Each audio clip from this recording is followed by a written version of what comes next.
Oh, you're messing. No, I don't. I swear, I don't mess with your chair. No, I wouldn't do that. You know, it's pretty easy to fix. We are live. But no, but I noticed every single time somebody gets messing with your chair. Good evening, everyone. It is 6 o'clock. Let's call this meeting to order. Do some quick introductions up here at the table. To my right, Superintendent Degner, Directors Pilcher Hayek, Eastham and Williams. To my left, Vice President Malone, Directors Clausen and Finch, and Recording Secretary Kim Colvin. Before we get started, I'd like to recognize a tragic loss of one of our students in the last week.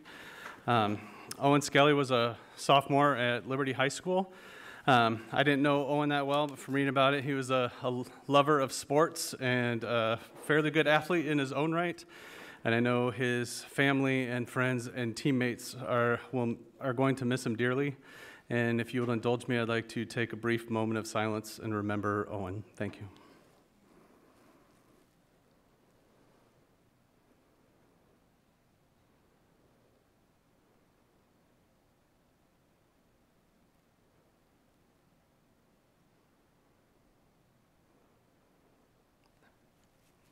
Thank you, everyone. I appreciate it. We can get right into our agenda, and the first item up is our student representative update. And first up on my list is Tate High. Do we have a representative from Tate here tonight? All right. Next up is West High.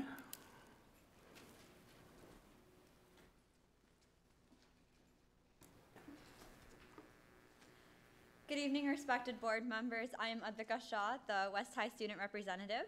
Before I begin my speech today, I would like to recognize and take a moment to say that this week has been a tough one for all of us in this community. With this thought in mind, the West High student government will be implementing the Green Bandana Project this week at West High and the week after spring break to stand in solidarity with the students that need mental health and student support.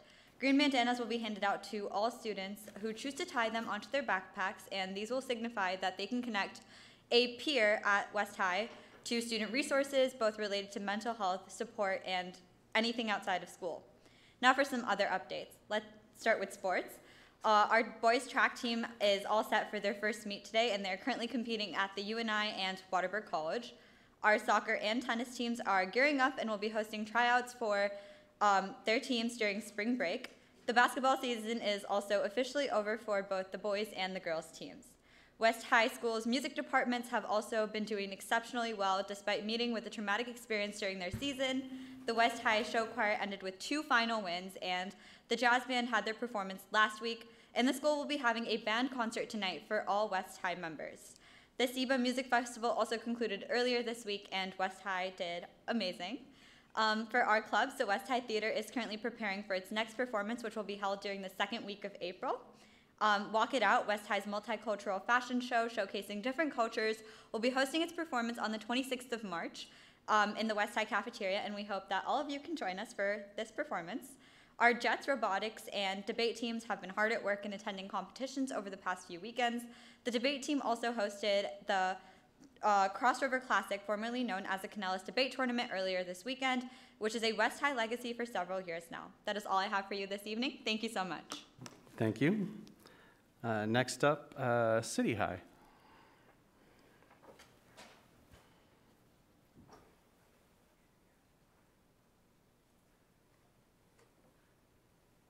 Hi, my name is Ayla Bashir. And I'm Rebecca McKaylee, and we are the co-presidents at City High. So our jazz band qualified for Iowa State jazz competitions, and our show choirs held the spring show on Sunday, where all the seniors were recognized. This was their last performance of the year. Musical rehearsals are underway, and the shows will be performed in the end of April, early May.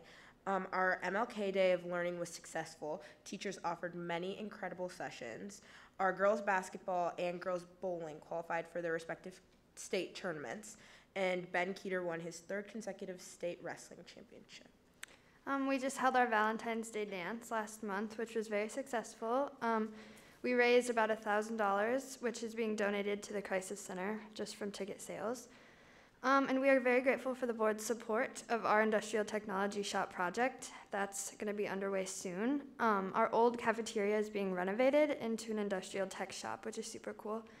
And we also do want to say that our hearts go out to those affected by the loss of Owen Skelly. Mental health is so important, and you're all in our thoughts. Thank you. Thank you. And I don't believe we have a Liberty High rep tonight either, so let's move into our ICEA update, and Brady Shutt.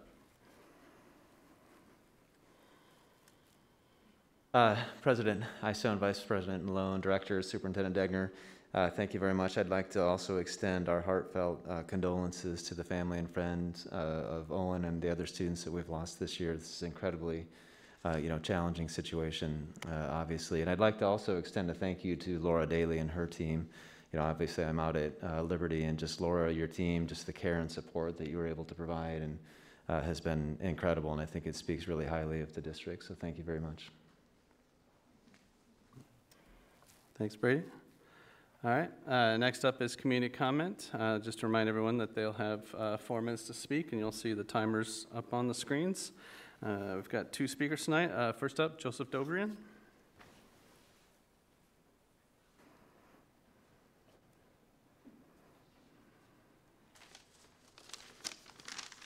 Joseph Dobryn, 1015 2nd Avenue. In honor of International Women's Day, I rise in defense of women and girls. The Iowa City Community School District recently published a condemnation of Bill HF 2416, which states that students who participate in scholastic athletics that are segregated by sex may only participate as boys or girls according to how they are identified on their birth certificates. Quoting from the district's statement, the Iowa City Community School District is strongly opposed to HF 2416, a bill that attempts to prevent trans athletes from participating in high school and, in some cases, college and elementary school sports. This proposed bill will not detract us from our commitment to ensure every member of our school community is valued and respected, regardless of gender identity and sexual orientation. An attack on transgender students is an attack on civil rights. Close quote. In this statement, the school district made several serious mistakes. First, the bill does not attempt to prevent anyone of either sex from participating in scholastic sports. It merely restricts a student's participation in sexually segregated sports according to the student's sex, as society has done since sports have existed. Second, the words trans and transgender are nowhere mentioned in the bill. Third, the bill in no way proposes that any person should be treated less than respectfully. Fourth and finally, the bill attacks nobody. The assertion that it does is simply false. Many people, including the whole world of women's sports apparently, have been lately bullied into professing what no sane person truly believes, that a man is a woman if he says he is, or vice versa. This means that a few male athletes have recently been claiming that they are women, entering women's athletic contests, and winning them while making a mockery of previous records. Allowing boys to compete as girls shows contempt for the entire female sex. It tells girls and women that they do not matter, that their sports and their trophies and their records should be taken from them to indulge the lie that if a boy calls himself a girl, he is one. It dismisses and destroys the entire concept of womanhood for the sake of a grotesque fantasy. I can hardly think of anything more misogynistic. This idea is part of a totalitarian grab for ontological control. It's an attempt to redefine reality, to intimidate us into denying manifest truth and affirming that which we know is false. Objective truth does exist, and it is truth, no matter what the law says, no matter what a Marxist mob says. Truth is truth, no matter who tries to force you to deny it. I promise you that you will not be judged negatively by decent people if you acknowledge objective truth. I ask God's blessing on your deliberations in nomine Patris et Filii et Spiritus Sancti. Amen. Next up, Mary Murphy.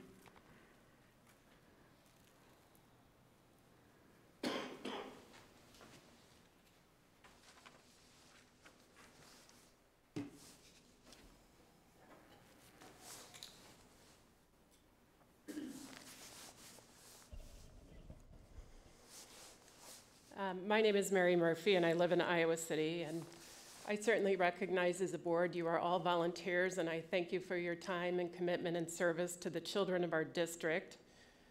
I'd also like to add, although I didn't put this on the topic, that I completely disagree with the speaker before me, and I want to thank you very much for speaking out against House File 2416. I watched the legislative hearing.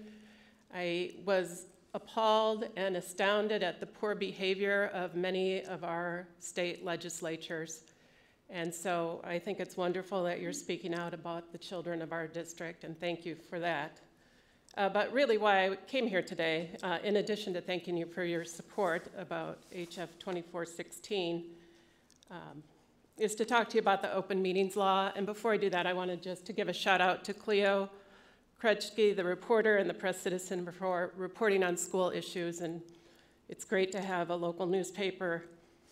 My first comment is really about transparency. I support both the rule and the spirit of the open meetings law. Consent agendas are supposed to be used for routine, non-controversial matters, and a decision to move to a middle school model should have been an action item and not on the consent agenda, for a lot of reasons. The topic, Appendix 9 approval request and project updates on the consent agenda would not have given anyone notice that they needed to drill down and look for the middle school information. And it's going to cost over $30 million at 1,000 seats or over 1,000 seats to the junior highs. There will also be interest people pay on the bonds, and it will cost the general fund money. And really, when we're talking about that, we're talking about priorities. So a decision to switch from a junior high to a middle school model is really a huge shift in policy about how to treat sixth graders, and I would like to have seen the topic flushed out more publicly as an action item.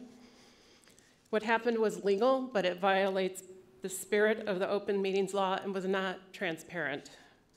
My second comment is to request that you evaluate spending priorities in public before you move forward with middle schools, which the administration has already admitted are not revenue neutral and which will leave empty seats in at least some of the elementary schools that you don't have a plan to address yet. The board has not restored fourth grade orchestra and German among budget cuts made in 2014, nor does ICCSD offer K-7 foreign languages or magnet schools right now, and those could all be spending priorities that are important to the community as well. The former CFO for the district admitted the current RAM model, which resulted in lower class sizes, wasn't financially sustainable long-term without more dollars from the state, which are never forthcoming, and won't be with Iowa's new flat tax rate. Your projected unspent balance may look okay now, but the district's operating budget looks good because of ESSER dollars and COVID relief dollars, which are not going to last. The leadership has not disclosed to the public what the impact of middle schools are on each ICCSD elementary, including Hills, and whether they will continue to function as elementary schools or something else. And for all of those reasons, it's important that spending and instructional priorities be discussed in public before you make material decisions. My last comment is to request that you report in public the projected dollar impact on your operating or general fund budget of each capital expenditure as it comes up, including additions to create middle schools. The city of Iowa City is an example of a government that engages in this practice. Thank you. Thank you. That was it for community comment, so we can move into our regular agenda. And first up is the approval of tonight's agenda. I'd entertain a motion. I move that we approve tonight's agenda. Second. All right, Kim?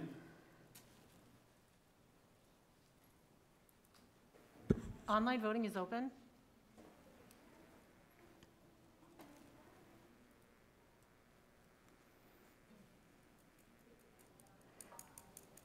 All votes have been cast and the motion carries with all directors voting in favor.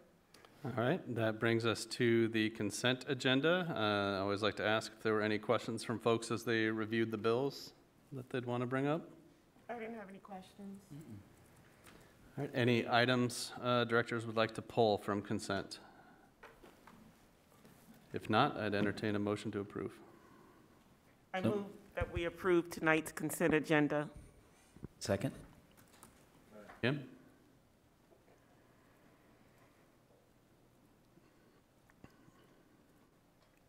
Online voting is open.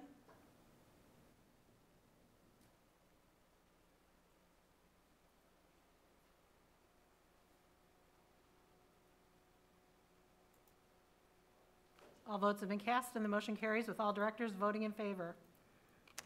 All right, thank you. That we can move down to a whole slew of public hearings, and I'll turn it over to Vice President Malone. Now is the time and place for the public hearing on the proposed plans and specifications for the West High Roof Improvement Project. The Board of Directors set the date for this public hearing on February 22nd, 2022. Notice of public hearing was published in the Iowa City Press Citizen on February 23rd, 2022.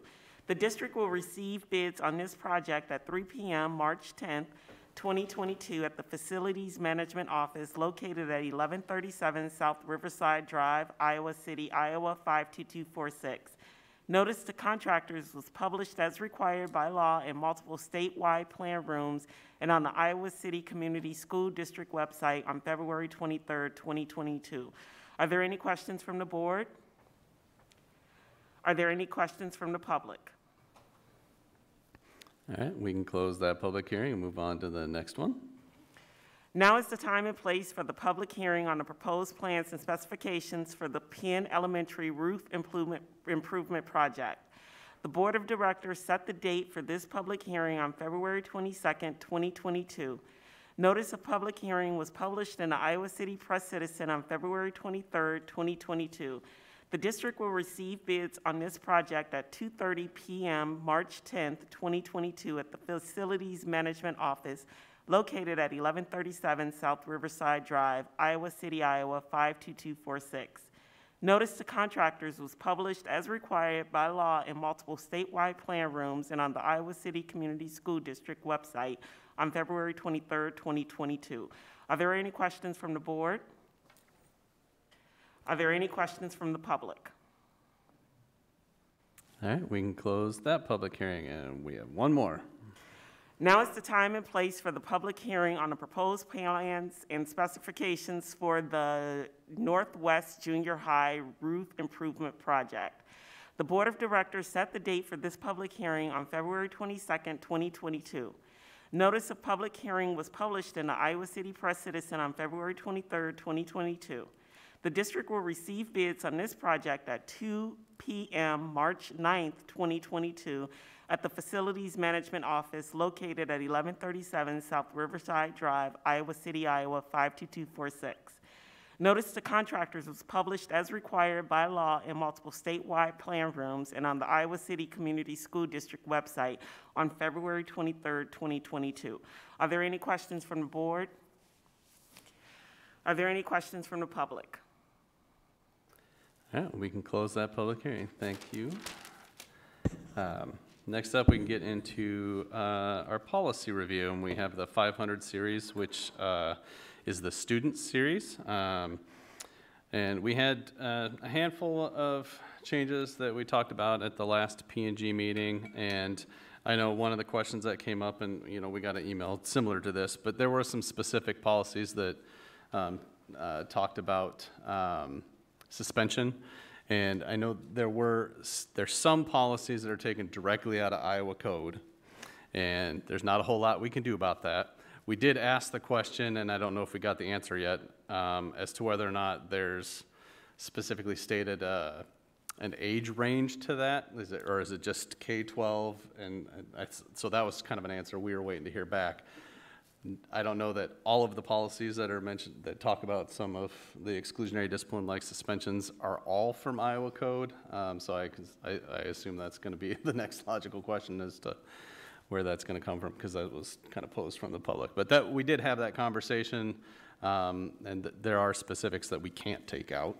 I don't know if there's more to comment on that. The rest of the changes, I think, were fairly minor, as I recall, from P&G. I don't think there's anything huge other than that kind of discussion.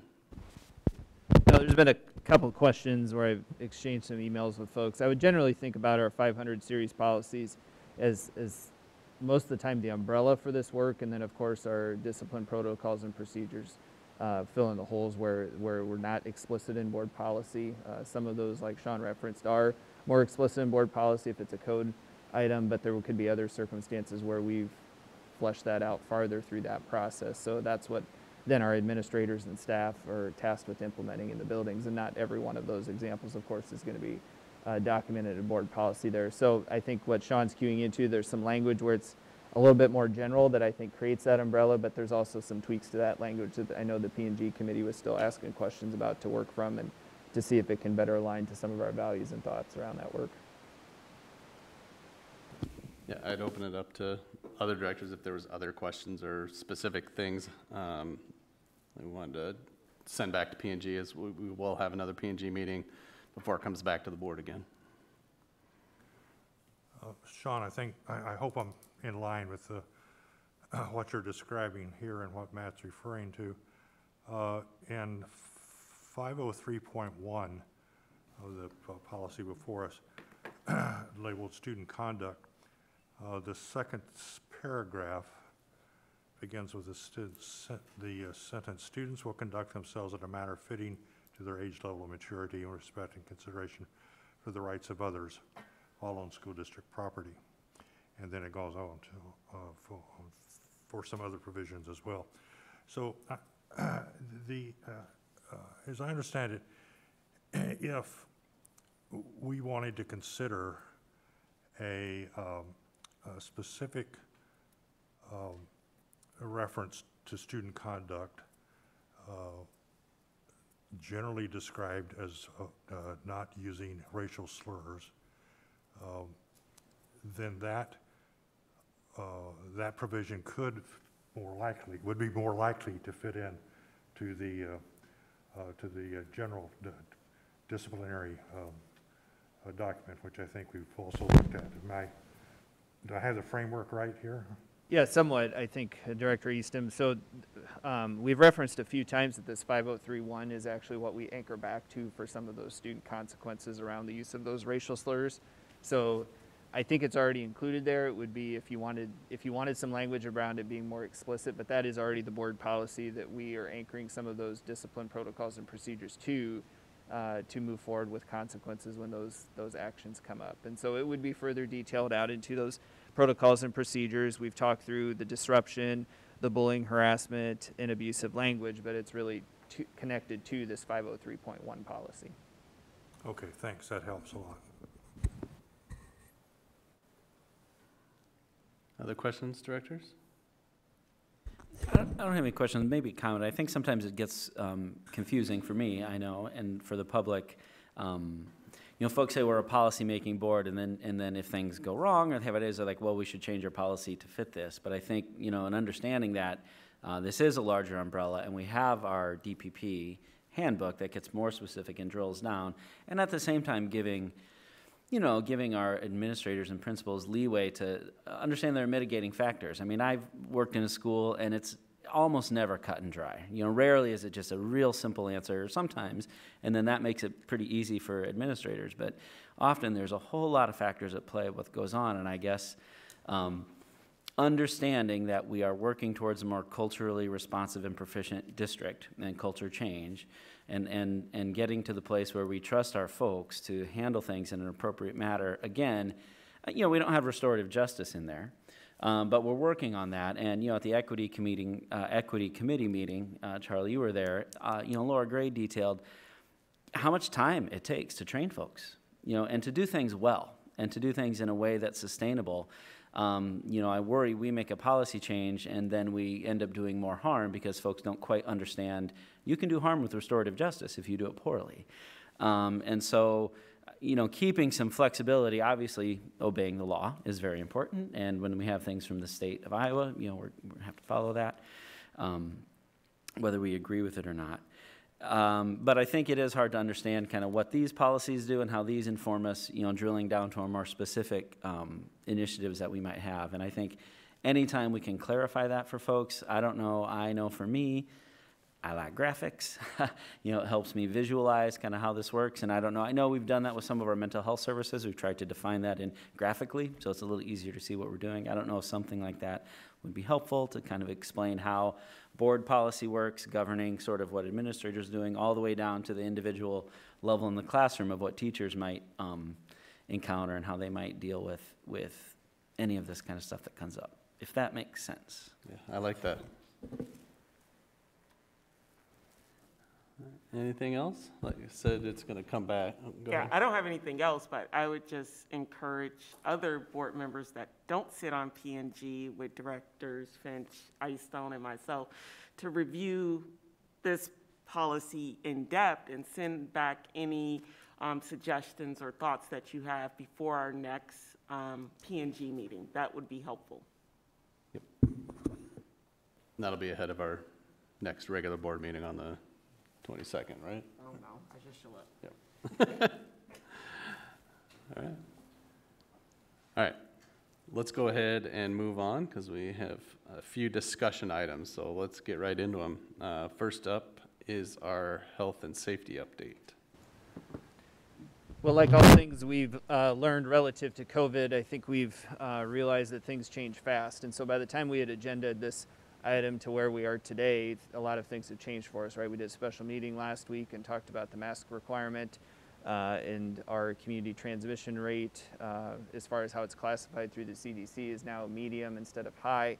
And so when we had agendaed this conversation, we talked about what other health and safety protocols we would want to look at and consider.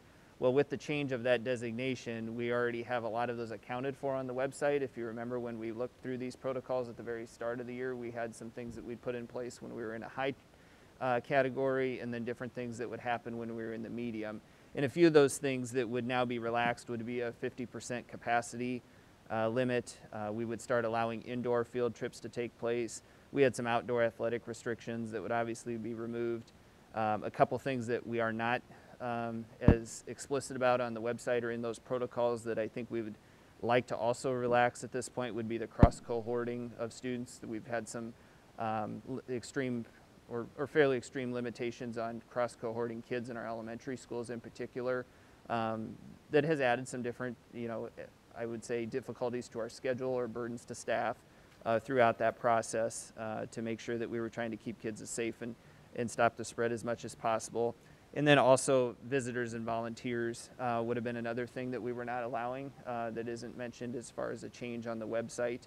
And those are really kind of the big ones we would have went through with you guys. I think this would have probably been a spot to have a mass conversation, but we know that we had already gotten to that. So I think what we really wanted to do from an awareness standpoint is recognize publicly that, hey, we did shift down to that medium category. So things like what I started with, the 50% capacity, the indoor field trips, outdoor athletic guidance, all those things would be a little bit more lax in that medium category, and then making sure we were just on the same page with the cross-cohorting of students and then also visitors and volunteers. So with that, I would probably ask Chase if I left something off here that we had discussed as far as having out there for your consideration. So has that information already been passed along to the principals, and is it on them to let their school populations know what's going on, or we would is work this through minute right here yeah. doing that? Well, I think we wanted to have this conversation with Okay. you guys first before we kind of green-lighted that or let out any communication of how that would look, and we didn't want them to get ahead of the game on this in case there was going to be any differing thoughts this evening on that. So what we would follow up is probably do a reminder to say, remember on our Return to Learn plan, there's other designations we have here now for the medium category. So as you're approaching the spring events, you have some new flexibility. I know PTOs are starting to ask us about spring carnivals.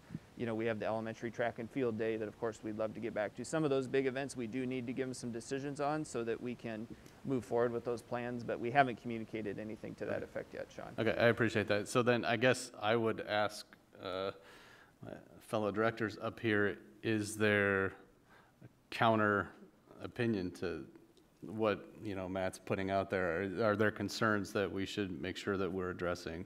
Because I don't want to speak for everyone and say, yep, go for it, right? I want to make sure everybody has a chance to voice concerns if they need to. I think it all sounds appropriate. We need to get our kids back to living a normal as possible life as we can. I know the numbers keep going down. There's only 16 inpatients at the university, 2 inpatients at the VA. You know, the severity is low and the numbers are going down and things are looking good. And I think we need to move forward with normalizing our kids' lives as much as possible. Can we bring teachers cookies?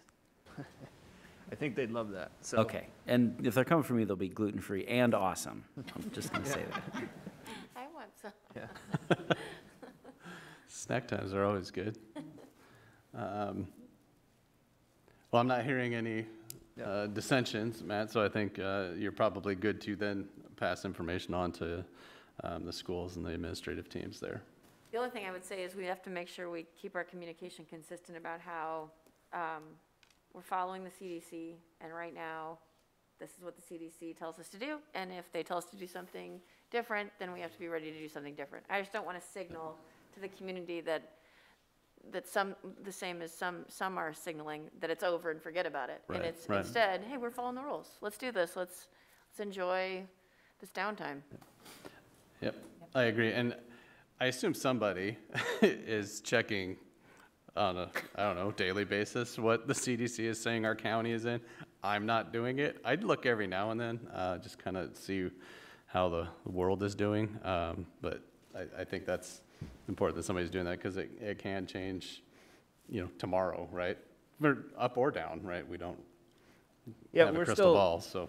Yeah, I think there's several of us that check it daily or multiple times a day, sometimes, Sean, but I do think that we're still trying to understand, and I shared that last week, the dynamic nature of that site and how often it'll be updated. I mean, we saw some information today weekly. We know there's still parts of the site that are old and not necessarily functional, and maybe not the best data to inform those decisions on. So we're doing some regular checks. Obviously, Kristen updates the dashboard every day, and that's part of her regular check in there too, to make sure that the county transmission or the county level is communicated the right way on that website. So yeah, we'll keep checking it and better understand it as they continue and improve it.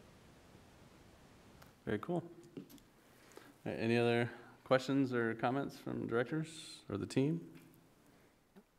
All right, let's move into our equity update. And I don't know what topic we're hitting tonight. So tonight we're going to talk about Tate referral process. And if you go all the way back to the summer of 2020, this was actually one of the items we had heard from folks at that time, and that wasn't an item we had taken on last year. But it's not that the district hasn't worked on this. And so the district has continued. We've worked on this for several years, and we continue to communicate with Tate and the comprehensive high schools around that work. And Lisa Glenn's going to take this item tonight and provide you guys an update about some of the work underway and where we hope to go with this process. But I know that was a piece of feedback that we'd heard pretty consistently, and how it made it into our list of items that we knew we wanted to work on. So with that, I'll turn it over to Lisa. Good evening. Tate High School is a successful Tier 3 intervention with a high rate of success based on strong systems and research-based strategies, flexibility, and a mindset that all students can succeed. Students graduate from Tate with a high school diploma. Since 2019, Tate High School has awarded 187 diplomas to Tate High School graduates. This year, it's expected that they will be able to award another 63 diplomas. It's through the blood, sweat, and tears of our dedicated, heroic team at Tate that this is made possible, as well as the grit and determination of the students themselves and their advocates to persevere through their own unique, challenging circumstances. Through the receipt of carefully designed support in key areas of attendance, academics, mental health, and behavior, students are finding success, re-engaging with their education, and graduating. We've recently completed the Tate referral process to determine placement at Tate beginning in the fall of 2022. All students who can feasibly be supported in the areas of attendance, academics, mental health, and behavior were accepted, with referrals still being made and entertained. These students have been accepted because for almost all students referred, attendance at Tate is most likely the only way they will be able to graduate within a 4 or even 5-year window. We know the stakes are high as the consequences of leaving the Iowa City Community School District without a high school diploma would most likely be devastating for any individual. The Tate referral process is allowing access to graduation for students who otherwise will most likely not have that access. But that referral process is based on a failure model where referrals are normally only made after students have experienced a pattern of failure. The focus of our work must be on prevention and on continuing to strengthen and refine preventative supports within a multi-tiered system of supports and early warning systems. Our work cannot simply be to stop responding to student need by adjusting who we are allowing to have access to Tate, or we will disproportionately cause a devastating reality for our students. The work must continue to be to support our staff in advancing their instructional practice and refining overall systems of support. That will continue to be our focus.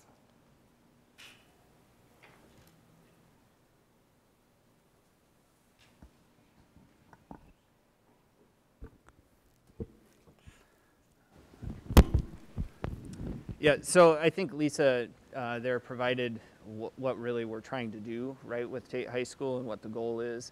I think some of the concerns that went back to us looking at this process is when is it being used as an appropriate intervention, when is it not, how are those referrals coming to us, making sure that, you know, we have intervention systems also built into our school buildings that also allow for successful attainment of credit and the opportunity to stay at the comprehensive high schools. But I think she also did a nice job of iterating. We're not going to take it away as a resource, right? And because it is successful for some kids, and I think a lot of the experience for kids at Tate is a successful one. But of course, we'd like them to be successful in our home high schools too. But sometimes that's the right option. So I'm sure we'd be happy to answer any questions as we travel, you know, along this journey. There, I think, is more information we'll be able to come back with as we work through this. But some of it's also in process right now as we continue to approach each trimester and look at those opportunities for students to be served there. So I know you said it's currently in process, but for our families that may be looking for this as an intervention or want to know how the process works, is the process laid out and spelled out anywhere for families and our students and parents to know how that's being used?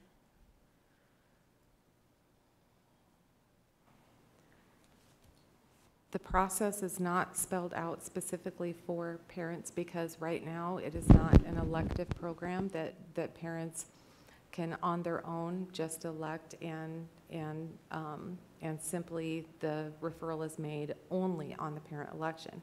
However, parents, if they think that you know their student isn't finding success at their home school, and they, you know, are wondering about a Tate referral, they could contact the principals at their, you know, high school and determine, you know, with that principal whether or not Tate is a, you know, an option, or, you know, is this a good idea? Are there other things that can be done here at the school? And that problem-solving conversation should start right there, you know, at the school. Okay, thank you. Yes. Yeah, I don't know if I have a question. I mean, that was a question, you know, how could people know the process? I guess, you know, in thinking about this, and I'm, you know, the father of a Tate grad, and I utilized that service to great effect. It was a perfect fit. You know, and my experience, very anecdotal, is once folks land at Tate, they really like it, and they really take to it.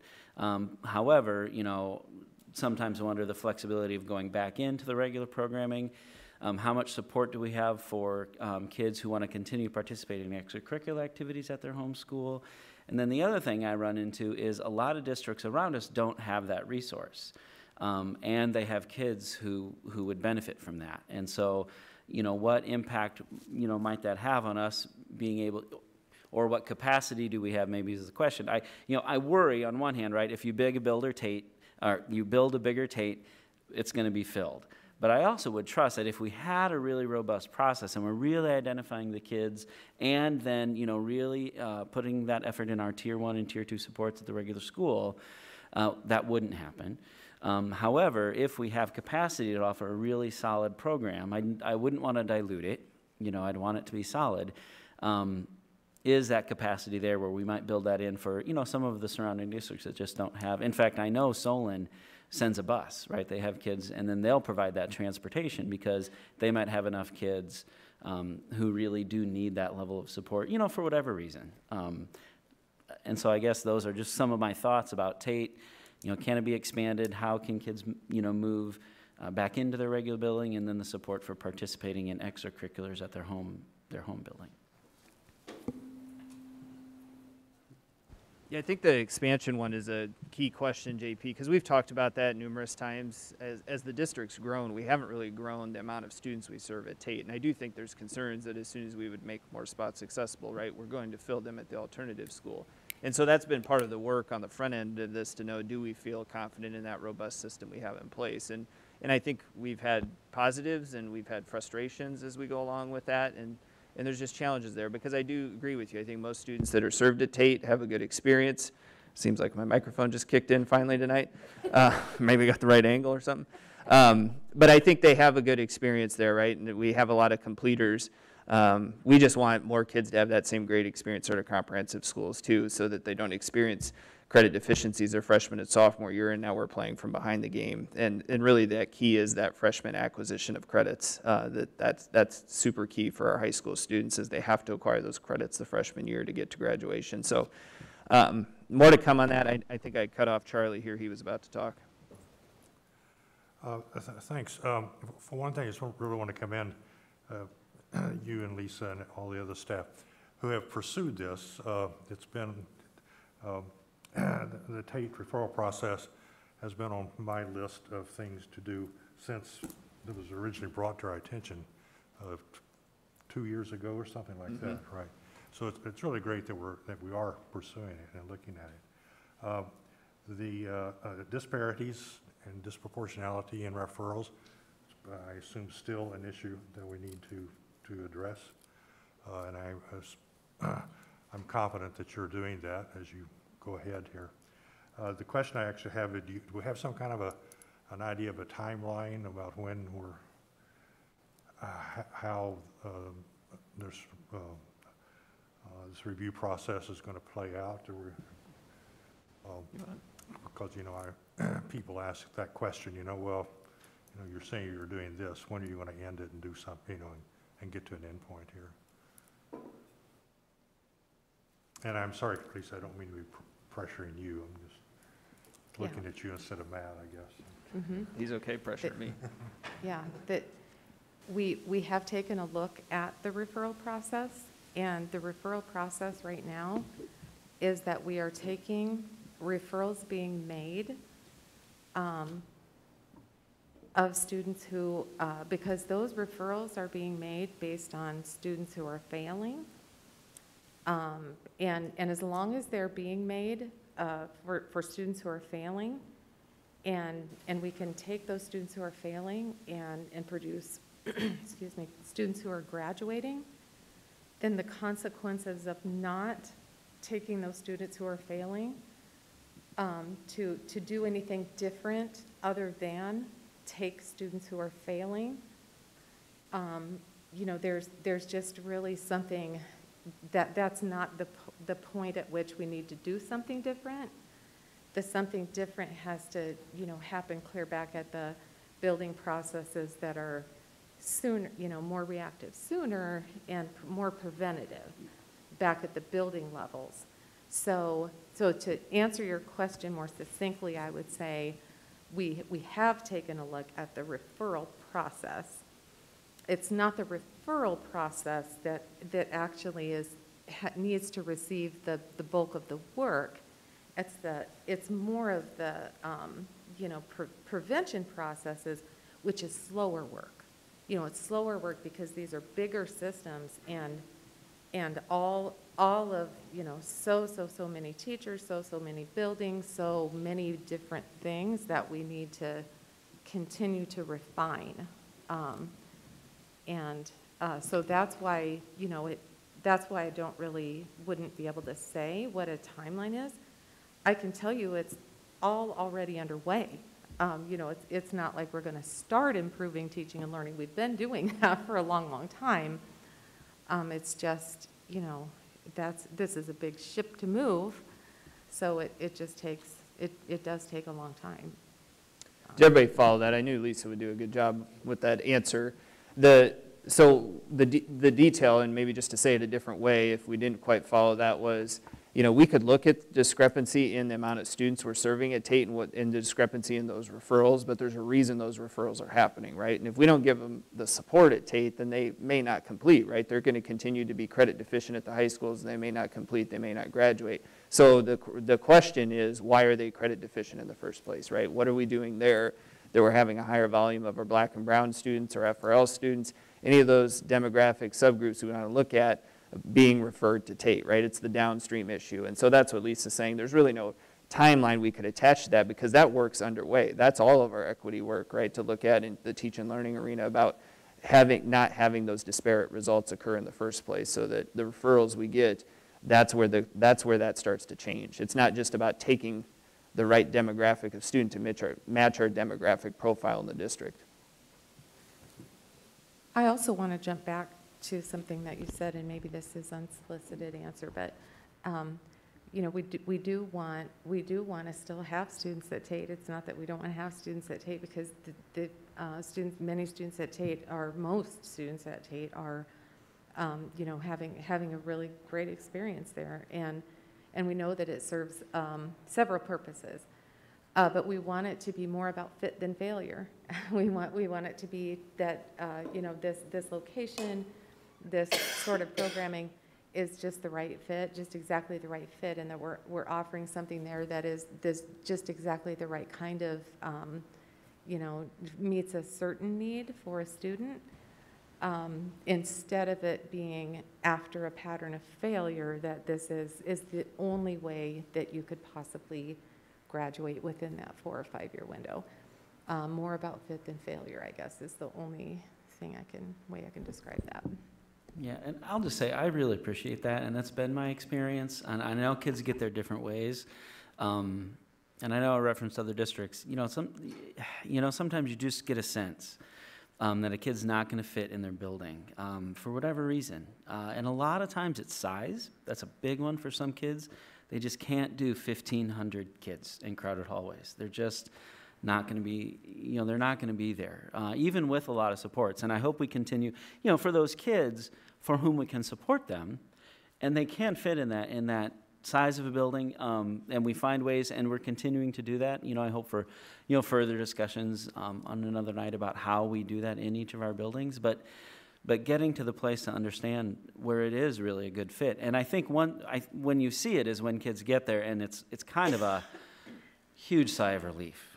And they finally feel like they belong somewhere, and they finally feel like they're somewhere where, they can really go and flourish. And it has to do with class sizes, and it has to do with homework, and it has to do with all kinds of things.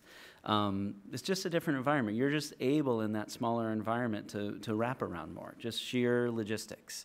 And so, again, I really appreciate that right there. It's about fit rather than failure. And you find, I think, sometimes the kids who have been experiencing failure, they do find a fit there. But I also want to be, conscientious that, for some folks, if it could be a temporary thing and, they can shore up some credits and then maybe find a way to fit back into those larger buildings, that we're able to do that. And I know that's a difficult thing to do as well. But, yeah, I appreciate that comment.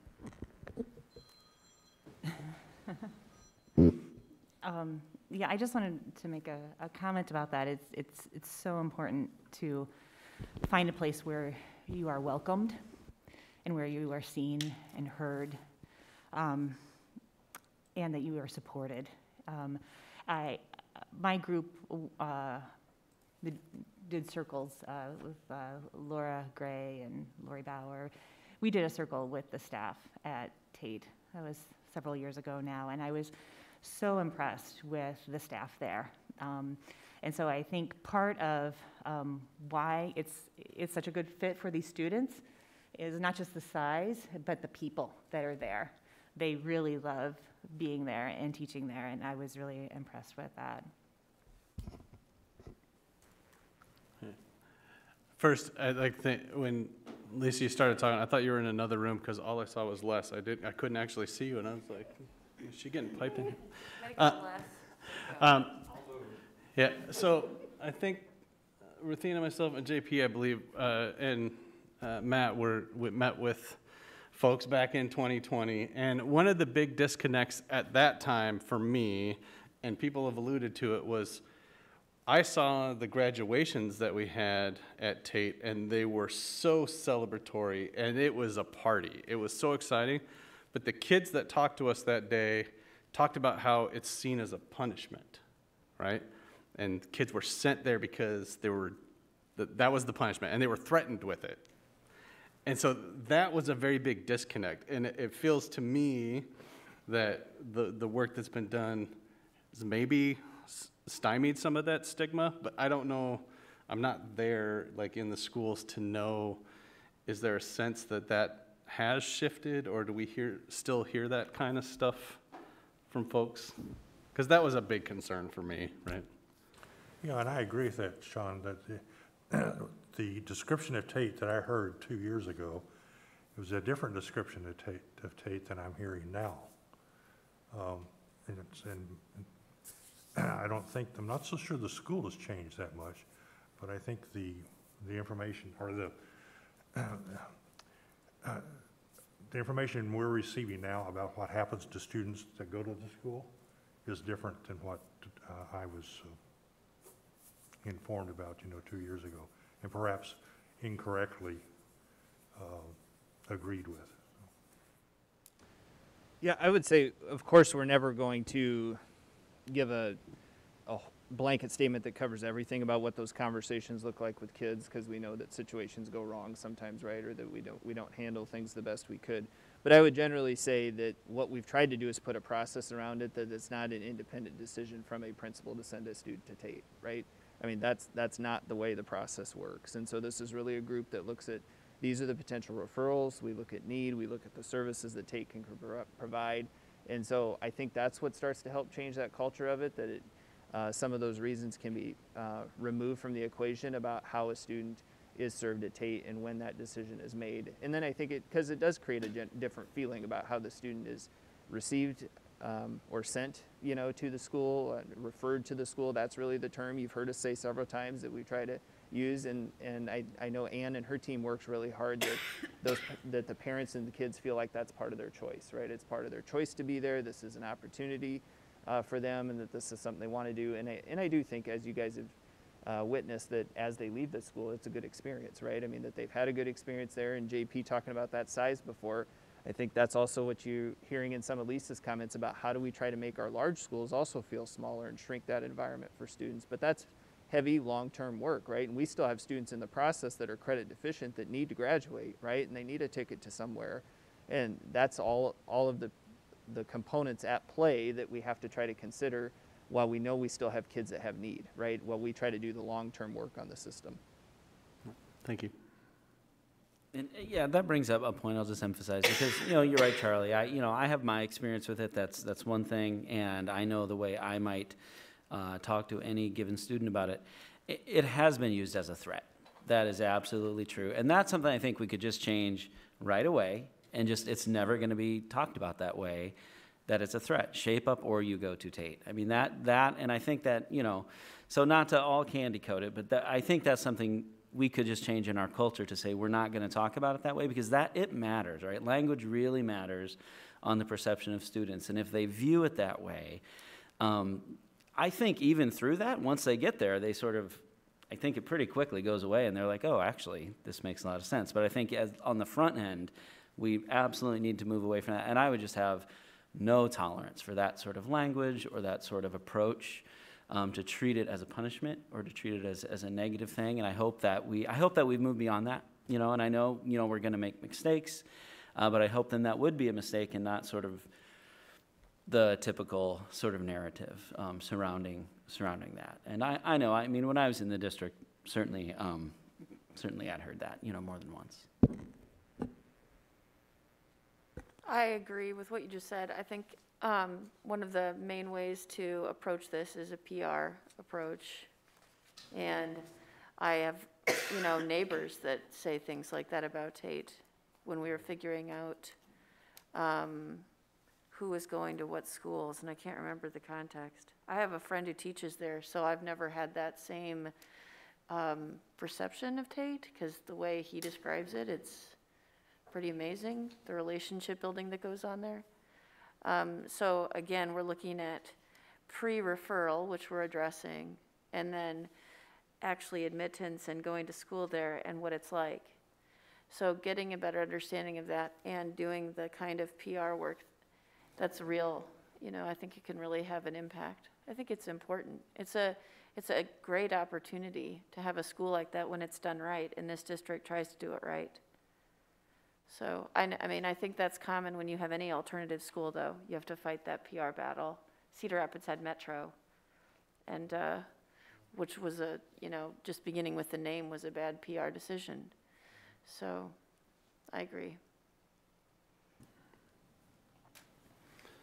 All right. Any other questions on the Tate referral process? I like the fact that there's a process, right? I think that was the big change, right? Because there wasn't before, or at least there wasn't a real direct process. So I think that's a huge step in the right direction. Were there any other things from the team, Matt or Lisa, that you wanted to add on before we move on? All right, let's go ahead and move on into our last discussion item, our calendar discussion. Matt? F11, right in front of me even. See if I can get this microphone to work a little better here. So I want to be clear that what we're going to show you here tonight is simply an idea, right? There's no plans that the district has a timeline for this, or that there's all the questions answered. And so we're really starting from a concept form here about entertaining a new conversation around our calendar. And I would say the big driver for it, just like anything we do in the district, has to be about our kids, and that this has the potential to create a better outcome for our students, and that this is really a chance to try to serve them in a better way and to look at an innovative way to do our calendar. And so you guys have heard about year-round approaches to school before. We're in constant communication, I would say, right now with the state about trying to think what are legitimate options for us with alternative calendars, just to try to get some clarifiers around the rules, because if you spent any time trying to read the Department of Ed guidance, it's cumbersome and not always super clear. And so we are asking for questions and answers about how that can look. But what I'm going to really share with you tonight is two calendars that I think would achieve that end, where we start to look at the summer slide and how we can improve our experience during that long stretch that's based on an old agricultural calendar that doesn't really serve our students' best interest anymore. And so this would give us an opportunity to look at that different, to create some better balance for folks throughout the year. It also creates some new challenges, right, that we would have to consider if we're being honest about doing it in a different fashion. And so it's really built around this idea with a year-round concept that 4 days during the traditional school year would be on school days, and that 1 day would be off. And then the trade-off for that is we go deeper into the summer. So you really would do school all through June with that same format. Potentially, as I show you this, there's 2 different versions of the calendar. One accounts for almost a weekly day away from school, where the other calendar has about 2 of those occurrences in the month, where it's almost in every other week where we have 1 day away from school, and then dip farther into the summer time frame. So again, the focus on our kids and trying to address things that we know are problematic during that summer slide, and also just the social emotional aspect of that, about being away from school and away from those positive relationships potentially for that period of time. So I'm going to pull up one of the first ones here and just let you see it. And so it's based off of the 24-25 school year, because we have to have a calendar to work from, right, to be able to display this to you. But again, it's not that we're saying, okay, the district's moving to this calendar in that time frame.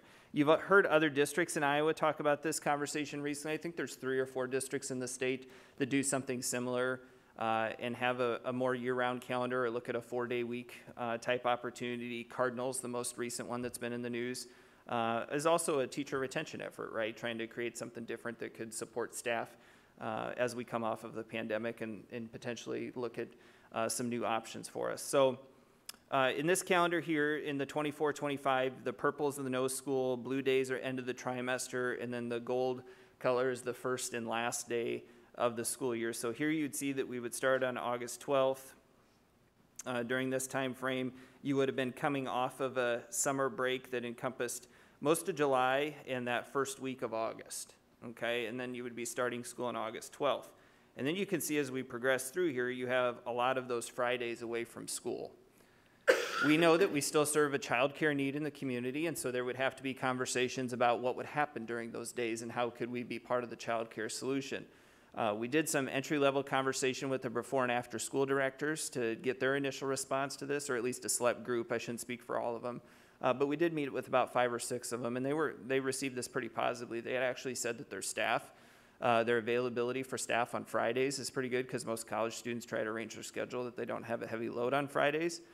And they've actually also shared with us that we should, well, they didn't say we should, but it was a consideration for me that professional development worked better for them on Wednesdays last year than it does on Thursdays.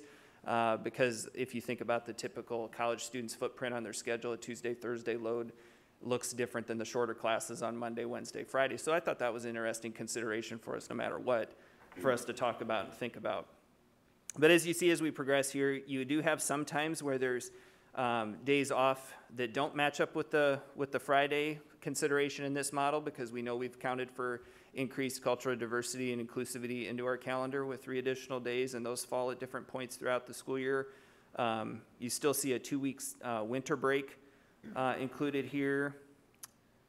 You have a little bit longer stretch as we look at some of those days that we talked about with the cultural inclusivity, that maybe those roll into another little mini break at times of the year as well.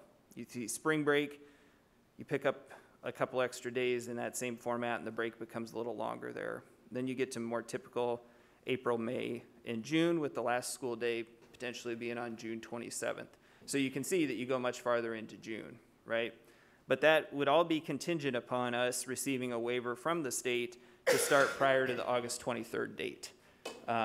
Right now, some of the initial guidance we're seeing shows that PK8 systems can qualify for that. We're not super clear on how that would work for secondary at this point. So when I started with saying we're in some communication with them about what's even potentially possible, that would be an answer we would need to get, right? Like, what if we wanted to do this for everybody? I'm not, that is a question we have to get answered. The other side thought I had with this that I should have started with at the beginning, this operates with the assumption of not adjusting the length of our current school day or the number of days for staff.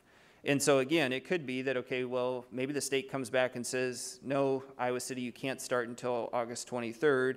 Then those would be considerations for us, right? But we haven't engaged Brady or any of the team around those conversations yet. We really tried to keep as many of those variables consistent as possible and just look at what are some different solutions for us at this point.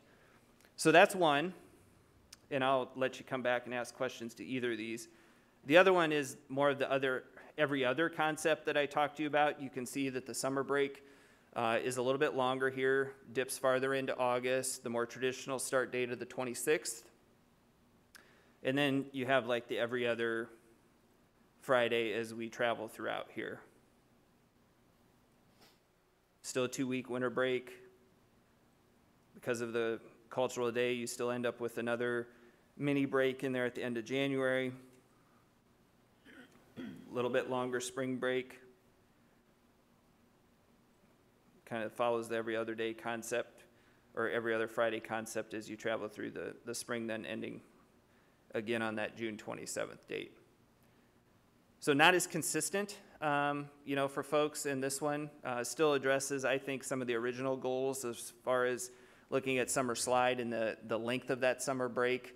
But obviously without taking as many days off throughout the school year, then it's harder to shorten that summer break quite as much.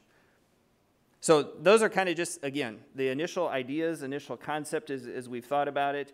There's some other details I know we'd want to share with you around employees and some of those things that we would dig in. We'd actually talk to the BASP providers that, you know, another group, if they were worried about childcare on those Fridays, we may have some employee groups that would want to work those jobs during that time.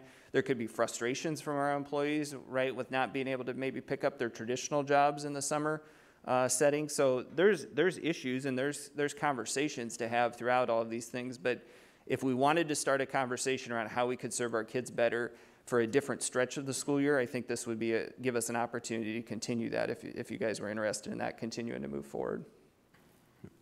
I think a good thing for directors now to weigh in on is probably, you know, what questions or concerns should admin kind of take into account as they kind of look a little deeper into this. The child care thing's the big one, right? It's kind of trading off the summer child care needs for during the school year needs. So that's a big one. But are there other things that we should make sure that we're thinking about as we kind of look a little Maybe deeper? just to add on to that, since I didn't button that up very well when we talked about that, the reason for engaging the BASP providers, of course, was for some awareness, but also to ask them the question of did they think they could stand up full-day programs? And I'm not sure I said that very clearly. They were optimistic that they would be able to on those days. Now, the amount of students they can serve and the capacity to do that, I think those would all be details we would need to continue to work with them on. But they were fairly optimistic that that would be a potential for them to be able to fill in some of those holes on Fridays. The other consideration is the type of student. I think we need to make sure that our special needs students with severe needs would be able to be accommodated in the BSP. The inclusive nature of that care during that time period, right, Jane? Right. Yeah. These parents need, I know there's been some issues with BASP with some of our special needs students with the BASPs not being able to care for them. So that's my main consideration. Yeah, you know, with that, I too, and just looking at Lisa, just how that would impact. Because right now, right, not a lot of our special ed kids qualify for extended school year services. You know, that's made on an individual basis. Would there be space for some of those kids who might be in that sort of realm of need to fill in? Again, not to say, oh, those teachers are going to work every Friday if other teachers have it off, but what could we do to fill in that gap just to make sure some of those really high need kids don't fall in? I mean, I like asking these questions around the edges. Overall, I'm very supportive of this concept. I just think, in general, I think everybody should move to. I just think, frankly, coming out of COVID, we're going to be shocked at how much all businesses are going to have to change the way they do things, because people just aren't. I don't think people are down with this going into the office 5 days a week. The grind, right, and recognizing that something like this really provides a much more sustainable way to do any kind of business. And our business is educating kids and making sure that, that we can do the best job. And so I think, details, configuration, but overall, I do think this is moving in the right direction to get us to the place that makes a lot more sense for the society we live in.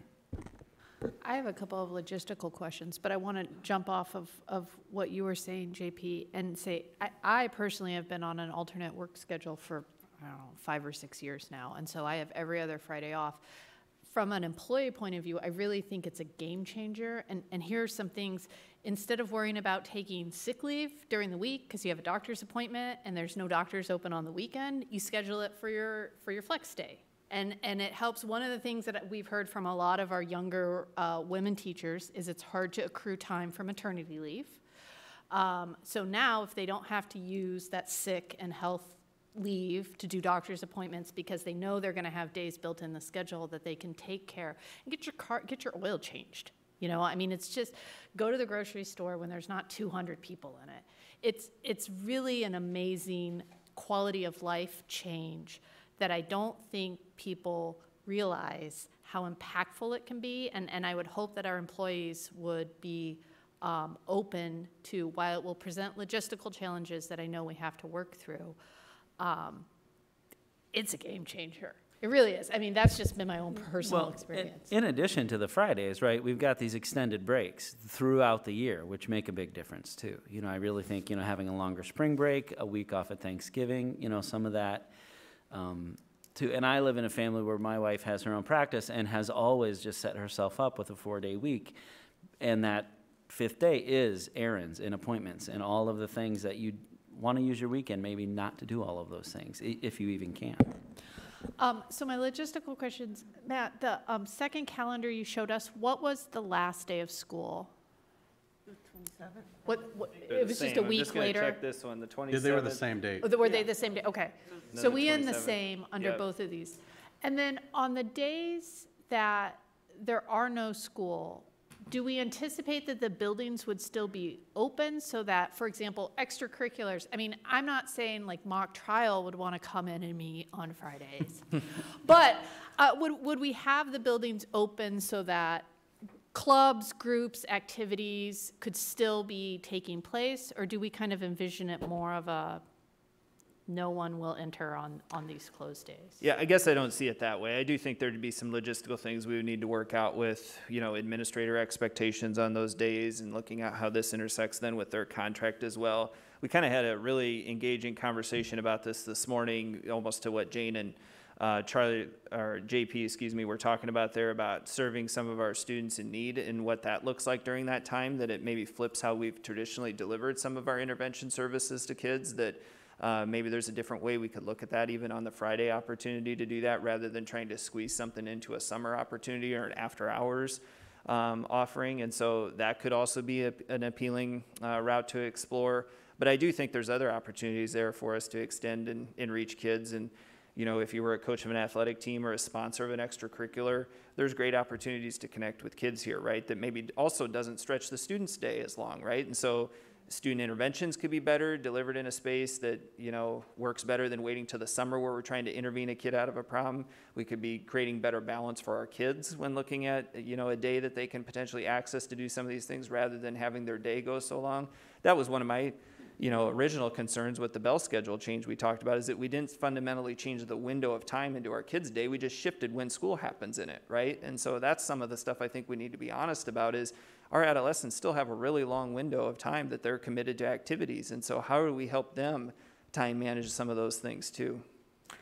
And then I would also guess, but if we ran into weather problems in January and February and we needed to add days, it would be as simple as just saying June 20th is now a school day and June 13th is now a school day, instead of extending it past that June 27th. Right, we have some better flexibility there too.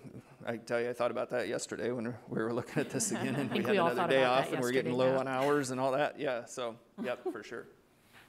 And then those purple days, those are true teacher off. This is my last question. They are true teacher off days. Right, this does not account for any additional teacher days. I mean, that would be that would be a difficult conversation with Brady, right? I mean, if we were going to try to all of a sudden add teacher days, and we're of course going to need to add pay if we do something like that. But I think there are opportunities for us on professional learning, like we look at our TQ budget. Again, that's a balanced thing for staff, right? Either they have to get sub-plans ready and miss a half day, or they're doing that work after hours. Well, here's potential for them to continue that learning at the time and space that they're using and employing those instructional strategies with their kids, and actually have some time to be present in the moment, not having taught for the first half of the day and now trying to go engaged in professional learning the second half of the day. So could be a good win opportunity there for that too, and then of course that improves what our kids are getting. I think that as we look at this, reminding people in the community what the summer slide really means and the impact of it. I mean, those of us on the board and those of us in education know it's so significant. It's pretty nuts that we still have that schedule because it lends to the summer slide. I tried to talk it over with my junior high student. He was not interested. He felt that the summer slide argument was not compelling. I'm sure not. But I do think it would be good to remind everybody, including me, just what information we have about the summer slide, because it's pretty compelling. I was just going to mention that the whole reason for us to explore that is the educational benefit to our students that help reduces the summer slide. So I'm not opposed to us continuing the conversation and exploring it. And I know you said there's still conversations about how this would impact some of our staff. And I just want to make sure that we're paying close attention to how that would impact our staff that's paid daily and our paraeducators.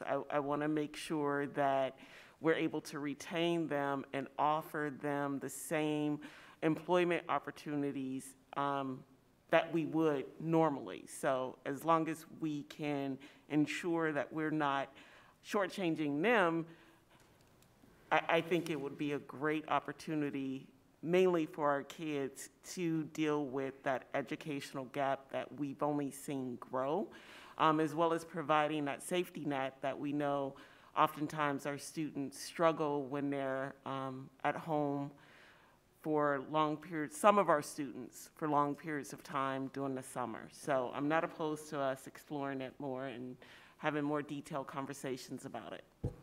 Yeah, I think that employee aspect is a good one, and I'm glad you brought that up, Ruthina, especially with some of our hourly folks. And it's a little bit of a trade-off, right? I do think there's some considerations there. One concern we hear, right, is the gap between the checks from when the school year ends to when the school year starts. This narrows that, shrinks that, but it also, you get less every week then, right? I mean, they're getting less during the week. And so, and we've also talked about some potential insurance implications that we would need to sort through and make sure that people are still qualifying for benefits. So a lot of those things are on our radar. Again, they're logistical considerations that if we're going to continue to explore this, you know, but it'll cause some people to adjust, right? If this is something we continue to do, some people are going to have some traditions of things that maybe they picked up for extra work in the summers. And so are we going to say, well, now that's an appropriate adjustment for you to look at what those opportunities would be for you on Fridays instead of the longest stretch during the summer, you know, and everybody's going to have a different probably read on if this is a good thing for them or a good thing for their situation. I think for us to continue to focus on, is this the right thing to do for our students? Is the place we need to be? And then of course we need to be considerate about how it affects our employees and does it put our teaching staff and our support staff in a better position to be successful throughout the year. And I just had maybe one or two more things. Can we get this loaded to board docs, just because I'm sure this will probably be the top story for our press citizen reporter in the audience. There she is. Yep. So I want to make sure that people have something that they can go to, and clarification that we're just starting this conversation. So I don't want people to panic and think that we're implementing this for next school year. This is still early stages of the conversation, and there are no dates, I don't think. I mean, besides, clearly, if you study the calendars, you could probably figure out what year you used, but it's not set in stone. We're not saying this is what it's going to be in next year, 2 years from now, 3 years from now. We're starting the conversation. Yeah, exactly. And I think we'd want to further emphasize that point, right? This is not a suggested year of implementation. This was a suggested year for us to look at putting a calendar together and trying to space out how this would even work and what the potential opportunities or drawbacks may be. So I think all of that's relevant and something we'll want to emphasize to the community. I'm sure Cleo will probably give me a call this week and we'll get to talk about it, so that'll be good, and we'll try to reinforce some of that stuff too. To that end though, and these are really great points, Ruthina, I would remove the dates on that calendar, just even though you say it a million times, if that's on our board docs and it has 2024 on it. I mean, I think it's important to have the dates, but I mean. No, I mean the years. No, there's no year, is it? Yeah. There is up here, yeah. Just take it, if you could just write Just it out. find the calendar from 1900 and throw it together that way, right? Like, It's already done, just take the year off. It's fine. Yeah. Just put in bold letters, this is an example. Yeah, example year. Example. Going forward, as we try to piece this together in a way that makes sense, and I really agree with Ruthina's points that the reason for doing this is to improve the education opportunities for kids. But the lower income families probably, I would suspect, might have a little bit harder time making those Fridays, no school days work. And I may be wrong about that, but I think that's something we need to try to put together information on as best we can as we do our considerations here.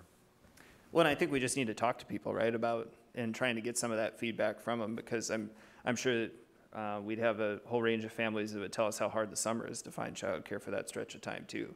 And so whether it's Fridays or whether it's the summer, I think that has to be part of this work, because we do have to engage the community around this. We have to ask questions. We have to ask for feedback, knowing, again, why we're doing it, right? And what our driver is. And if it doesn't accomplish those things by the time we get to the end of this, then we need to pivot in our conversation. But if we think it gives us the best opportunity to be better for our students, from my lens, it looks like it does, right? It looks like it's something we should continue the conversation on, and I think that's what I'm hearing you guys say here tonight, that there's enough compelling arguments to explore this, that let's keep moving it down the tracks and do some of those things that are next. And I think for us, that means continuing to gather feedback from, different groups of stakeholders, getting specific answers to some of the logistical questions, working through some of the employment issues and the teaching capacity issues, working with our full day, the potential about full day programs on those Fridays.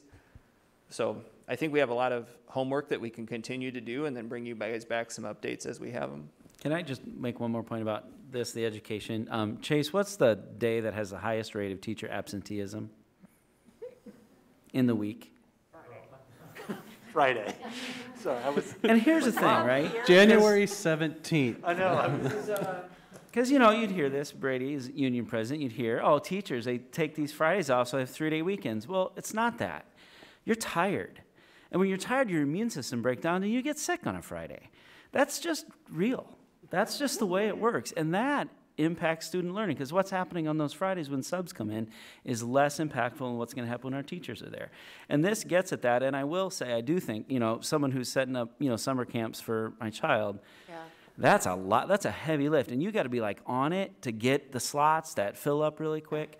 I think it'll be a lot easier for families to slide into our own BASP programs on a Friday, that we may be able to staff with some of our folks to help keep them whole, because that's a great point, Ruthina, and I appreciate that about our hourly folks. But there's a lot of things this solves. We've got to work through the logistics. We need to hear a lot of community feedback, but I'm excited that that you folks are willing to take us down this road and explore this option. You're just going to be a better teacher when you're well rested. And Lisa's right about the 4-day work week. It's a game changer. I was just going to say, one of the stakeholders as we look at this are some of those providers of summer camps, right? Because we're potentially taking away, a stream of income for those groups, right? We're cutting 4, 5, 6 weeks out of their potential revenue stream, right?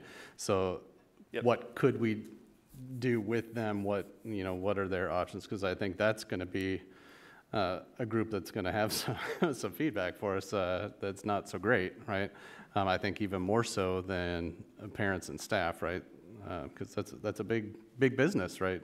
Being able to provide summer camps. No, and we will need to engage, but I'll say as a parent who's going through summer camps now, good luck finding a camp in August.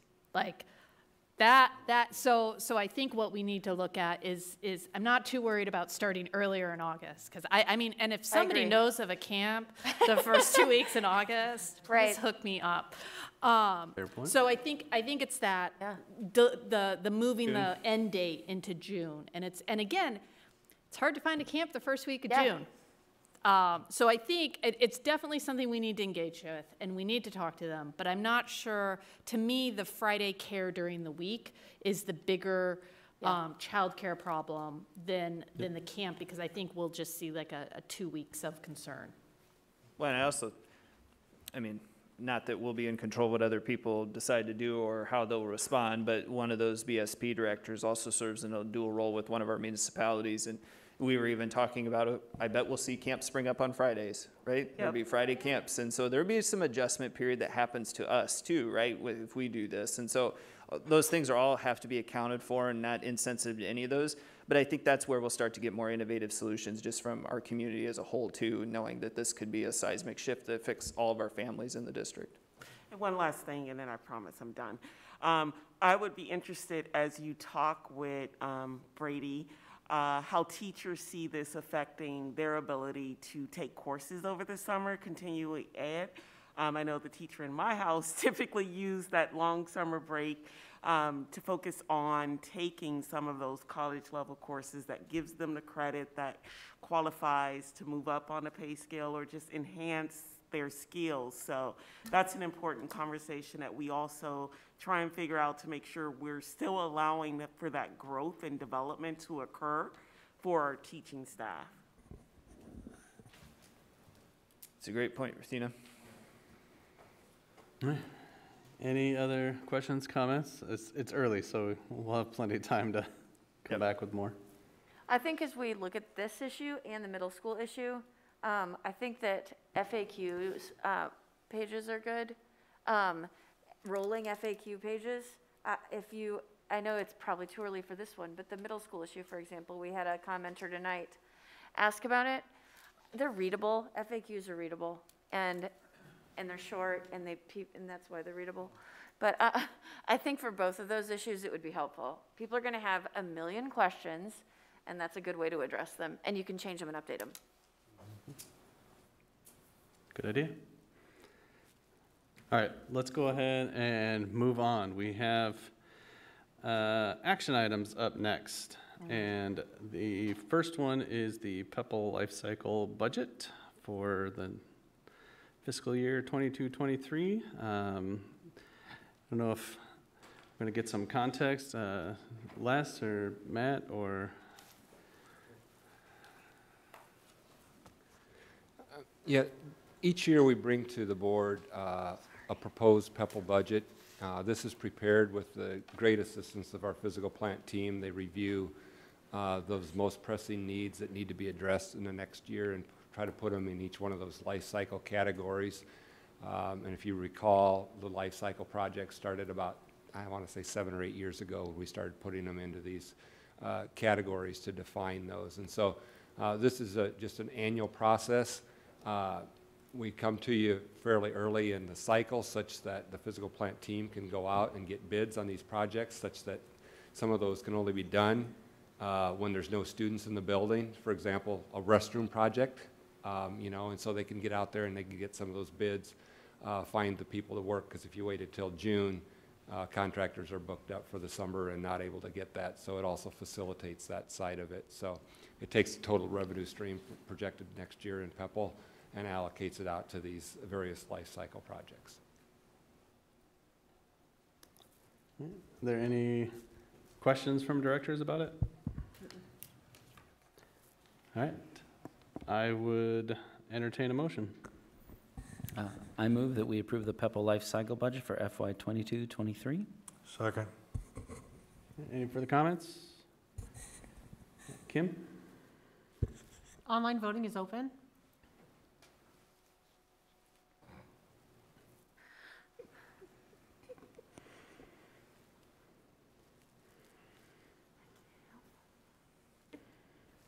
All votes have been cast, and the motion carries with all directors voting in favor. All right, the next item on here was, it's been talked about already tonight.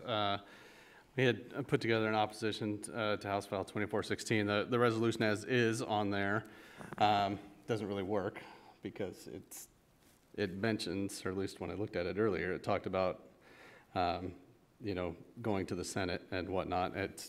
It's already been voted on and signed and whatnot. But like the speaker tonight, it is National Women's Day, and I would like to speak on behalf of all women, and trans women are women. So it is our duty and our right to protect them just like everyone else. So that's what we're fighting in opposition, and whether the bill specifically says transgender or not in it, it is an attack on transgender athletes. And we will not stand for that as a district. And I would be more than willing to have some sort of resolution that we put together. With the text that we have here is not, we can't do it that way, right? So I think we're gonna have to punt on voting on this. But I would kind of look around, is there appetite to put something together? Because I would prefer to still have something that the board votes on for a resolution, but. I would agree. I would like for us to have something to vote on for a resolution. And I don't mean to look at two of our wordsmiths down at the table, Director Williams and... Oh, you're looking at me? But or anyone else that want to take a stab at it. And I just want to echo the sentiment of President Eystone. Trans women are women. I would also support that. You know, I had a hard time not exercising my privilege as a board member to ask our community commenters questions, although this is on the agenda, so maybe that wouldn't have been appropriate. But yeah, these straw man arguments, they're dangerous, and it's going to kill more kids. These kids want to belong. And anybody who can stand up and spout things doesn't know what they're talking about. They haven't met people. Because someone's beliefs do not override another person's lived experience. And these kids just want to belong to a frickin' sports team. And I'm so sick of these hateful people who feel they can bully the most vulnerable kids in the state, that whatever statement we can come up with to support not just our kids, but kids across the state, we're going to do it, because this is vicious. This kind of viciousness never used to be here in Iowa. You know, it was buried deep, and now it's out front. And they don't even care about the kids who we see in our hospitals who are struggling. Because imagine, we all know what it's like to be a teenager, and imagine going through something where, you know, your gender doesn't match the way you were born. It's tough. And these kids attempt suicide at far higher rates. And in this time when we're already struggling with a serious mental health crisis in the state, in part caused by the lack of care and funding, whatever we can do to signal that we have people's back and support them, we need to do it as strongly as we can. No, and I'd be happy to work on the resolution. I was just giving you a hard time. But again, JP, I just agree so much with what you said about this. This is not the Iowa that I know. I would always tell my friends I went to college out east, how proud I was of Iowa, because we just seem to have this mentality that it might not be right for me, but if it's right for you, then you go and you live your best life. And that's what I really thought that people misunderstood about Iowa and really didn't get it. And I would say, no, it's freaking awesome here, because we're so open and accepting. And this House File 2416 is it's just disgusting, because we've strayed so far. And I don't know how we got here, but it's terrible that we're here. And I really believe in my core, I hope I'm right, but this is not the majority of Iowans. And I feel bad for all of the girls and the young women in our school district who are going to lose out on the ability to participate in a sports team that matches their gender because of this. We had 2 school speakers today who told us all about athletics. So to act like participating on a sports team is not a big deal to a high school and junior high and elementary that's hogwash. This is an essential part of students' high school experience. And now we've got girls and young women that can't participate, and I feel for them. I'd want to just make clear, you know, I specifically talked about being National Women's Day, so I talked about trans women, but trans men are men also, right? This affects both sexes, so I want to make sure that we're not being limiting either, so just want to throw that out there. I don't know, do we need to? I want to say something. Okay, go ahead. So the feedback I've gotten from members of the community is that it's not appropriate for the board to take this kind of strong position because it's political. And I think that the response to that is when politics, and in this case a law, affects our students, the nexus, the connection is so clear that it must be done. And I understand that this process hasn't come easy to a lot of people, and some people are clearly not done processing it. But I am proud to be part of a district and a board that feels so strongly about this. I think it says a lot about the Iowa City Community School District.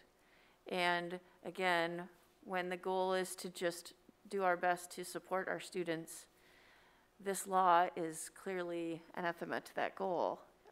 So I support it and would help draft anything if it's needed. and I would be delighted to vote for a resolution. One of the difficulties, I think, with public comment periods for this board and other elected bodies is that you have to listen to things that are sometimes that are just entirely off the walls and anathema. The difficulty, I think, with the school district is that we have to listen to people attack kids in our district. And so if we can come up with a way to protect, I mean, what was said here tonight probably would not be tolerated in most classrooms in the district.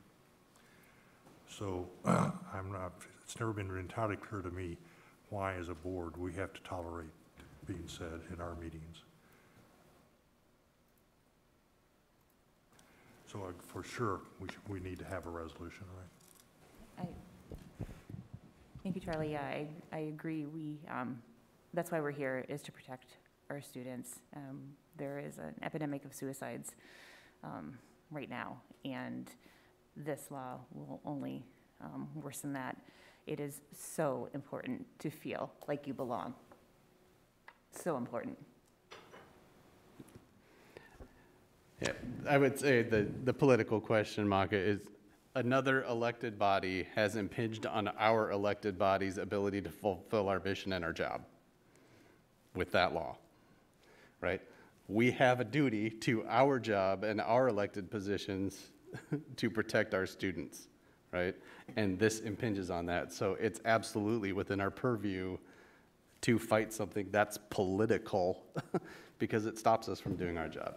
So, Matt, you look like you had something to add. I was just going to say we can get that language tweaked to reflect the current one. I know you brought that up at the last meeting, and of course, about the time we loaded the resolution is, I think the next day is when this got passed, and so we'll get that. And I mean, if people have other thoughts that they would like us to adjust in there, we certainly can take that, but we can do that for you guys and get that adjusted and have it there on the next one to reflect the current reality. Okay. Do we need to take any action, or can we just all agree that we're tabling it until we have a more accurate resolution? So yeah. Okay. Yeah, I have plenty of thoughts that probably don't belong in a resolution, so I'm going to keep those to myself right now. Let's go ahead and move on because my computer keeps warning me that it's about to restart. So we have our director liaison report. I didn't know if there was any items there that any directors wanted to highlight or anyone that didn't do their homework wanted to mention. Oh, snap. Okay. I would I always take a chance to give Athena some side eye. I would say that it is that so that the community knows, for those that don't, or that are not, that look at these meetings after the fact. Sometimes we just don't fill those out, but all of us are doing stuff, to Sean's obnoxious point. Thank you for that. Exactly. I know you all are. All right. Next item, the legislative update. I don't know, I know we have a forum coming up in a couple weeks. I don't know, do we have any more updates? Yeah, when is our next one? The end of, I think it's the 25th, so the week that we return from spring break would be that Friday. I would say the one I would just continue to draw attention to is around the vouchers and school choice, as they continue to frame it in Des Moines. And so I would just continue to encourage people to pay attention to that all these parts of legislation and pieces of legislation that come are a lot of, I don't need to echo all the comments you guys just shared, but there is a long-term damage aspect here to public ed with the vouchers part too. And so I would just encourage people to keep talking to folks throughout the state around that and what the consequences of that action will be. We could go through a laundry list of things that probably aren't real super uplifting or exciting to talk about. I think you guys are well informed on what those issues are. The one to stay engaged around in particular, if I highlight one to people, is continuing to be this one around vouchers and the school choice bills. So, yeah, I haven't heard an update from the vouchers other than I know they moved it out of the ed committee because they didn't have the votes there. Right. It was appropriations or something. They moved it into a different committee thinking they could get it out. Is it still in committee? It's still alive. So I didn't have time to look today to see what any kind of activity was taken on it, but That was the last I heard. Was you're that it was still exactly in right. committee. I They did hadn't move it seen out of education to appropriations. Yep. And Matt, do you know why the Ed Committee didn't have the votes to pass it? Terrible. Sorry, my bad. I don't know that. I honestly think they've hit resistance with rural Republican legislators around this because of some of the damage that would be done to rural schools. You know, for us losing 5 students, that's not good. We lose student funding, and of course, we'd love to continue to serve those kids. But if you lose 5 schools in a district that has 50 kids in each graduating class, that's a major blow to their budget. And so I think people understand the impact of that, and do they really have the same opportunities that would be even availed to take advantage of some of those dollars if they were made available to them. And so I think that's where they were losing support in the Ed Committee. They feel like they have the votes in the Appropriations Committee to get it out of there. It's part of the larger omnibus bill, though, so there could be pieces of that taken apart to move forward. We've seen that strategy before, too. All right. Any other thoughts or questions on that topic? All right, let's move our last thing, our agenda setting. We do have, as I mentioned earlier, another Policy and Governance Committee meeting ahead of the next board meeting. So a second look at the 500s, and then we'll take a first look at the 600s. And then at the regular board meeting, I'm very excited. We have our first education showcase on the agenda there. And I don't know, Matt can maybe give us some more on that, or it's just a teaser. And it looks like we have some more to give there. Well, I didn't know if you wanted to talk about the topic that we were going to discuss. I think it's great. Yeah, it'd actually be a good opportunity for us to talk a little bit about our librarians and some of the cool work they're doing. So it won't be a comprehensive overview of library, but a project that some of our librarians are working on. So Diane's queued that one up for us. So it'd be a neat time to kind of recognize some of their work and some of their continual efforts. Okay, very cool. I'm excited for that. And then our regular, consent and health and safety update or equity update. We do have some action items there. And I know Matt had kind of talked about a future work session. I don't know, you want to talk about your thoughts on that? Yeah, I think we started the meeting with a down note, right, with the loss of another student due to suicide here in our district. And so I think it's prudent for us to schedule a work session to talk about our array of mental health supports and some of the things we'd still like to see potentially for the district.